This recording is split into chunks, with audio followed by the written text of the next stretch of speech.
Sir ಏನ್ ಬೇಕ್ರಿ? ಒಂದು ಬೆಟರ್ ಸ್ಪೆಕ್ಟ್ ತಮ್ಮ ತಮ್ಮ ಒಂದ್ ಸ್ನಾಕ್ಸ್ ಸಿಗರೇಟ್ ತಮ್ಮಂಗೆ ಸ್ನಾಕ್ಸ್ ತೊಗೊಂಬಾರಪ್ಪ. ಹೋಗ ಬೇಗ ಹೋಗ್ ಚಲ್ ಬಾ.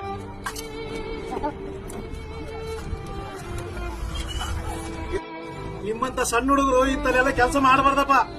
ತಮ್ಮ ಈ ವಯಸ್ಸಿನಾಗ ದುಡಿಯಕ್ ಬಂತಲ್ಲೋ ಸಾಲಿಗೆ ಹೋಗೋ. ಎಂದ ನಿಮ್ಮಂತ ಅಪ್ಪಂದ್ರೆ ಇಲ್ಲಿ ಬಂದು ಕುಡಿಯೋದ್ ಬಿಡ್ತೀವಿ ಅಂದು ನಮ್ಮಂತ ಮಕ್ಕಳು ಇಲ್ಲಿ ಕೆಲಸ ಬಿಟ್ಟು ಸಾಲಿಗೂ ಸೇರ್ತೀವಿ. ಅಲ್ಲೋ ಇದನ್ನೆಲ್ಲ ಯಾರು ಹೇಳ್ಕೊಟ್ರ ನಿನಗ? ನಿಮ್ಮಂತ ಅಪ್ಪಂದ್ರೆ ಹೇಳೋದನ್ನ ನಮ್ಮ ಅಪ್ಪು ಸರ್ ಇಂದ ತಿಳ್ಕೊಂತೀವಿ. ಒಳ್ಳೆ ಗುಣ, ಒಳ್ಳೆ ನಡತೆ, ಒಳ್ಳೆ ಸಂಸ್ಕಾರ ಮನುಷ್ಯನ ನಿಜವಾದ ಶ್ರೀಮಂತಿಕೆ. ನಮ್ಮಿಂದ 4 ಜನಕ್ಕೆ ಒಳ್ಳೇದಾದ್ರೆ ಅದು ಸಾಧನೆ. ನಮ್ಮಿಂದ ಯಾರಿಗೂ ಕೆಟ್ಟದಾಗಿಲ್ಲ ಅಂದ್ರೆ ಅದೇ ಉಪಾಸನೆ. ಕಲಿಯುಗ ಮುಗಿದ್ರೂ ಕಲಿಕೆ ಮುಗಿಯೋದಿಲ್ಲ. ನಿಮ್ಮ ಕಲಿಕೆ ನಿರಂತರವಾಗಿರಲಿ.